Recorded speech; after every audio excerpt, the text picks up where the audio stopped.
क्या अंतर होता है उसको देखेंगे हम इसके नोडल रीजन को देख रहे हैं। तो क्या बेसिक अंतर होता है, देखिए बाहर से देखने पर हमको वही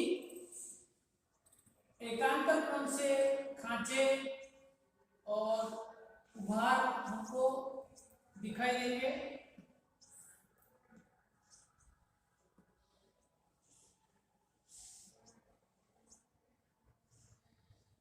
इसी तरह से संरचना दिखाई देगी, वही उसके भीतर हरित तक क्लोरेंटाइमा ये भी दिखाई देगा।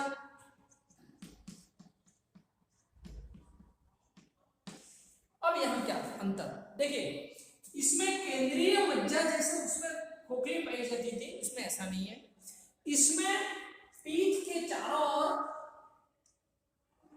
जाइलम पाया जाता है और पीठ भी ठोस होता है, ये ठोस होता है जिसको कहते हैं नोडल डायफ्राम। नोडल डायफ्राम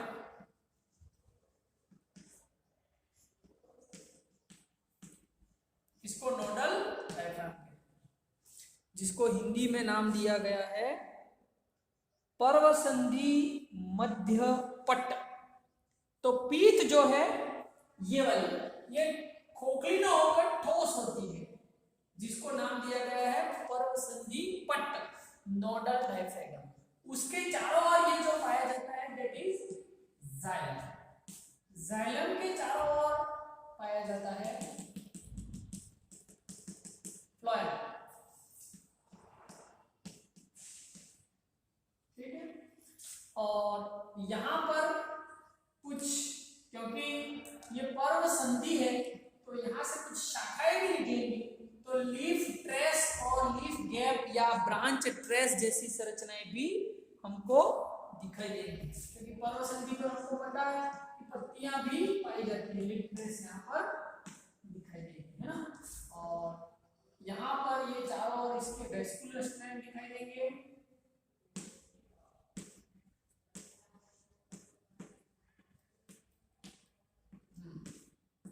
ये इसके वेस्कुलर स्ट्रैंड। तो अगर हम पर्व संधि और पर्व की तुलना करें आंतरिक संरचना की, तो क्या अंतर दिखाई देते हैं, चलिए उनकी बात करते हैं। नंबर 1, उसमें पर्व में मज्जा जो है वो खोखली होती है, इसमें ठोस नोडल डायफ्राम के रूप में होती है। इसमें लीफ ट्रेस पाए जाते हैं, पर्व में लीफ ट्रेस नहीं होते। उसमें वेलिकुलर कैनाल और कैरिनल कैनाल, दो कैनाल पाई जाती थी, इसमें किसी तरह की कोई कैनाल नहीं पाई जाती। तो ये 4 मुख्य अंतर है, vallecular canal, carinal canal, leaf trace and nodal diaphragm, ये अंतर है। बाकी मुख्य सारी संरचनाएं एज इट इज है। ठीक है, तो this is the internal structure of पर्व संधि, जिसको हम इंग्लिश में नोड कहते हैं। इसको बना लीजिए, फिर आगे बढ़ते हैं।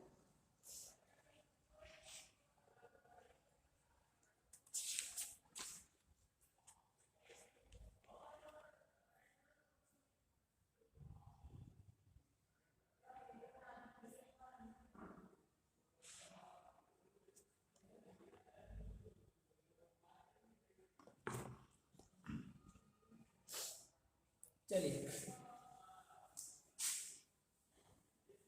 तो परीक्षा में कभी कभी प्रश्न आता है नोड और इंटर नोड की संरचना में क्या अंतर होता है, तो मैंने आरेखीय चित्र द्वारा उसको बता दिया। अब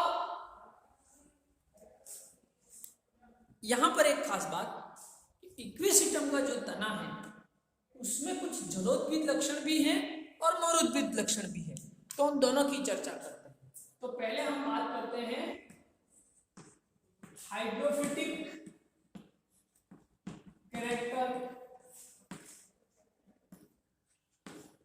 ऑफ स्टेम। क्या है? जलीय लक्षण। तो पहले हम इसके जलीय लक्षणों की चर्चा करते हैं, फिर हम बात करेंगे इसके जीरोफिटिक कैरेक्टर की। चलिए, तो पहला तो इसके कॉर्टेक्स में जो वेलिकुलर कैनाल है वो एक जलीय लक्षण है। अधिकांश जलीय पादपों में कॉर्टेक्स खोखला होता है, वायु गुहिकाएं होती है जिससे उसको उत्प्लावनता बायन डेंसिटी उसकी बनी रहे, जो कि जलीय पादपों की मुख्य विशेषता है। तो वेलिकुलर कैनाल का होना एक जलीय लक्षण है। दूसरा इसके स्तंभ जो स्टीलर रीजन में प्रोटोजाइलम के टूटने से जो गुहा बनती है कैनिनल कैनाल, वहां पर भी एक गुहा बन जाती है और ये भी एक तरह का जलीय लक्षण है। दूसरा, तीसरी बात, इसके मध्य में पीथ कैविटी है, मज्जा गुहा है खोखली, वो भी एक जलीय लक्षण है। और चौथा, इसमें जाइलम ज्यादा विकसित नहीं होता, हासिल होता है, रिड्यूस्ड जाइलम है ना, जाइलम का ज्यादा विकास नहीं होता। हम जानते हैं कि जलीय पादपों में यांत्रिक ऊतक ज्यादा डेवलप्ड नहीं होते क्योंकि वाटर एक स्ट्रेस नहीं है, ऑलरेडी जल है, तो जल का संवहन के लिए कोई विकसित प्रणाली या सुविकसित जाइलम का होना जरूरी नहीं है। तो जितने भी हाइड्रोफिटिक प्लांट है उनमें जाइलम लेस डेवलप होता है। तो ये चार कैरेक्टर इसके क्या है, हाइड्रोफिटिक कैरेक्टर। लेकिन कुछ लक्षण ऐसे भी हैं जो ये बताते हैं कि इसका स्टेम जीरोफिटिक है। वो लक्षण क्या है, वो इंपॉर्टेंट है, वो भी आप नोट कर लीजिए। Number 1, cuticle. इसका जो स्टेम है उसके सबसे बाहर क्यूटिकल होती है। चलिए मैं थोड़ा सा एक आउटलाइन बता देता हूँ। अभी तो हमने इसका आरेखीय डायग्राम देखा था, अगर वास्तविक रूप से हम इसका टीएस काटें तो आपको कैसा दिखाई देगा, तो उसके बारे में हम चर्चा कर लेते हैं। देखिए, इसके स्टेम में संकर स्टोमेटा होते हैं, धसे हुए रंध्र होते हैं, और क्रमशः उभार और खांच ये हमको दिखाई देती है। तो आप देख सकते हैं ये इसकी एपिडर्मिस है, ये सबस्टोमल कैविटी। थोड़ा सा डायग्राम बनाना फिर क्लियर करता हूँ।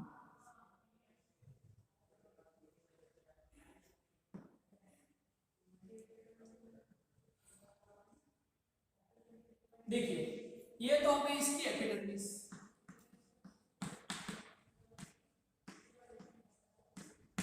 एपिडर्मिस के ऊपर क्यूटिकल का आवरण होता है। तो क्यूटिकल के आवरण का पाया जाना एक जीरोफिटिक या मरुद्भिद लक्षण है। दूसरा क्या कि इसकी जो एपिडर्मिस है उसके जस्ट नीचे हाइपोडर्मिस पाई जाती है।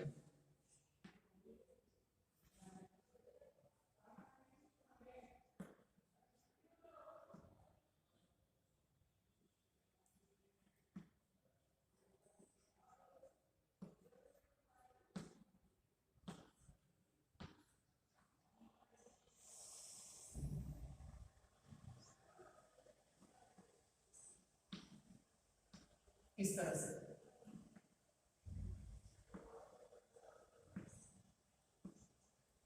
तो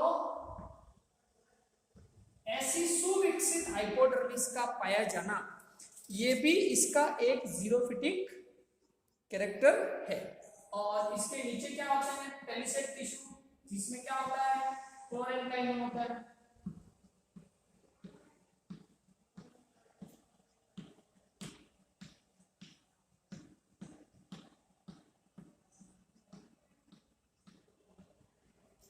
ये तो हो गई हमारी हाइपोडर्मिस, और ये हो गया हम उत्तक।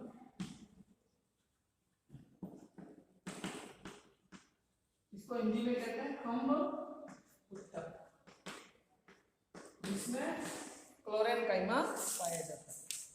तो जीरोफिटिक लक्षण क्या क्या है हम चर्चा करते हैं। नंबर 1, एकांतर रूप से उभार और खांचों का पाया जाना जीरोफिटिक कैरेक्टर है।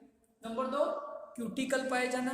नंबर 3, रंध्र का धसा हुआ होना, संकर स्टोमेटा कहते हैं। ये रंध्र काफी गहराई में होते हैं, ऊपर नहीं होते। जल की हानि को रोकने के लिए मरुद्भिद पौधों का ये खास लक्षण है, आगे आप पढ़ोगे तो ये इसका मेन लक्षण है। दूसरा, ये जो हाइपोडर्मिस है स्क्लेरेन्काइमा उत्तक की बनी होती है। तो स्क्लेरेन्काइमेटस हाइपोडर्मिस ये भी जीरोफिटिक लक्षण है।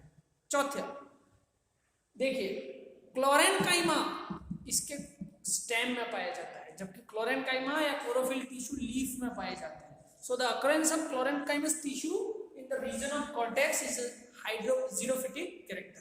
तो ये एक और लक्षण है जो ये बताता है इसके जीरोफिटिक नेचर को। और क्या हो सकते हैं? लीव्स, हमने पढ़ा था स्केली लीव्स होती है, नॉन ग्रीन होती है। और जीरोफिटिक हाइड्रोफिटिक प्लांट मरुद्भिद पौधों में हमने पढ़ा था कि जल की हानि को रोकने के लिए पत्तियां जो हैं छोटी हो जाती हैं, शल्की हो जाती हैं, नॉन ग्रीन हो जाती है, उन पर मोम पाया जाता है, क्यूटिकल पाया जाता है। तो ये सारे character, reduced leaves, scaly leaves are the characteristics of xerophytic plant. ये भी एक महत्वपूर्ण लक्षण है। तो आई रिपीट, इसके स्टेम में हाइड्रोफिटिक और जीरोफिटिक दोनों लक्षण है और इस पर परीक्षा में बड़ा प्रश्न बनता है। ठीक है, तो आप ये डायग्राम बना लीजिए। कभी कभी इसका एक तो होता है आउटर डायग्राम जो हमने पहले बनाया था, और ये डिटेल्ड टीएस है। कभी कभी इस तरह से पूछा जाता है ना, तो इसके नीचे जस्ट ये क्या आ जाएगी, हमारी वेलिकुलर कैनाल आ जाएगी, है ना। और यहाँ जो है सेंट्रल में हमारा प्रोटोजाइलम, मेटाजाइलम, ये सब यहाँ पर आ जाएंगे, है ना। और ये हमारी एंडोडर्मिस हो गई, इन टिश्यू को मैं कनेक्ट कर देता हूँ।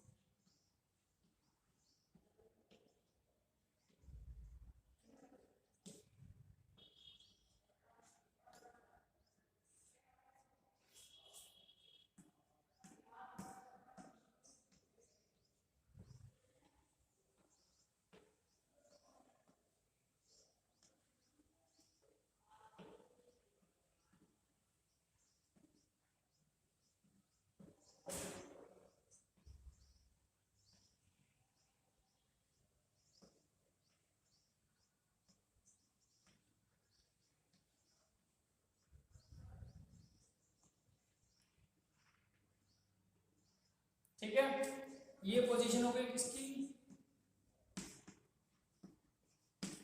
वेलिकुलर कैनाल, और ये हमारी पोजीशन हो गई कैरिनल कैनाल। ठीक है, ये हमारा हो गया मेटाजाइलम, ये हो गया प्रोटोजाइलम। ठीक है, तो आप इसका स्क्रीनशॉट ले लीजिए या इसको बना लीजिए।